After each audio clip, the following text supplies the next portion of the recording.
Okay, let's try this again. Everything looks good.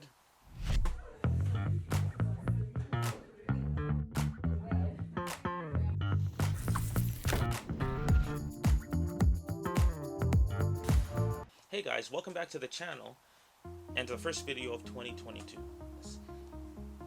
Now, it's no surprise to any of us, video is becoming more and more important in your social media strategy. On top of that, more people are working from home, taking virtual classes, so apps like Zoom are becoming the norm. Now, that's not good news if you're not comfortable being on camera. So what can you do about it? Well, I'll be honest with you. You're not going to watch one YouTube video and all of a sudden be done with your camera shyness and just start shooting videos like a madman. What this video will do is it will give you some practical ideas that will help you get used to the idea of shooting more videos and used to being on camera. Then over time, with practice, you'll start to feel less awkward on camera, and eventually you'll get to the point where shooting videos becomes second nature. So let's get right into the tips. Tip number 1 is to write it down. Taking the time to write down your thoughts will help you to clarify what you want to say. It will also reduce the number of takes you need in order to get it right. You can make all your edits on paper, and then once you're satisfied with that, then hit the record button. Tip number 2, when you are recording, is to record in small sections. Now, Instagram stories is great for something like this if you want to practice. You can record up to 15 seconds at a time, and those videos don't have to be about anything profound.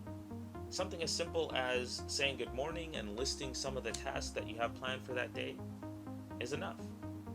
You can also ask your audience what they have planned, and you make use of stickers like the question sticker or the polls or things like that will make the story more interesting and engaging to your audience, and also the feedback from some of that can give you ideas for other videos that you can shoot. Number 3 is to make use of voiceovers. Now, if you did tip number 1 and you wrote it down, you're 90% done. All you have to do now is record yourself reading what you wrote, and that becomes the audio for your video. So for example, let's say you wanted to explain how to use a piece of equipment or tool. You write down that explanation or description, and then record yourself reading it, and you can do that as many times as you want until it sounds right to you. Then, all you have to do is get a few video clips of you doing the things that you talk about in that explanation. Now you have a video of yourself, but you didn't have to stare at and talk at the camera.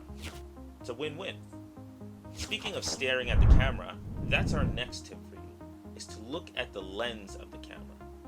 Now this is especially important with something like Instagram stories, right? Because typically we shoot those on our phone and we use the front-facing camera.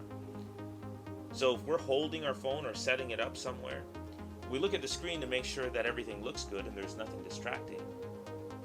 But if you're looking at the screen while you're recording, it's going to look off to your audience.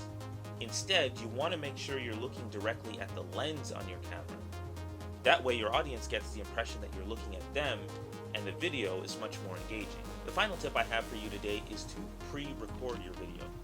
Now you'll probably see a lot of people on Instagram just do the stories right in the app natively, but pre-recording is better.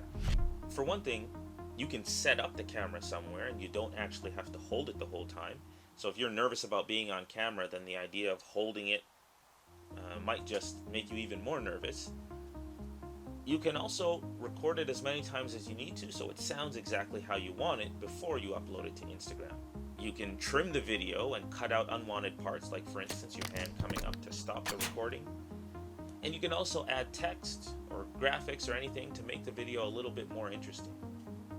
Now there's a ton of free apps out there that will allow you to do this type of basic video editing right on your phone. The app that I like to use is called Velo, V-L-L-O. This is not a paid app. This is not a paid ad or anything like that. I'm just telling you the one that I like to use because it has all of the features that I would need to make something for Instagram stories. But feel free to use whatever app you're comfortable with. So assuming you're going to actually take some of these tips and go out there and record more videos, then you're probably going to want to look as good as you can in those videos, right? Well, in the next video, we're going to help you with that. We're going to show you how to get the best looking shot. Specifically, we're going to talk about lighting and how to make the most of it. So stay tuned for that video. Thank you guys so much for watching. If you got something from this video, let YouTube know by hitting that thumbs up button.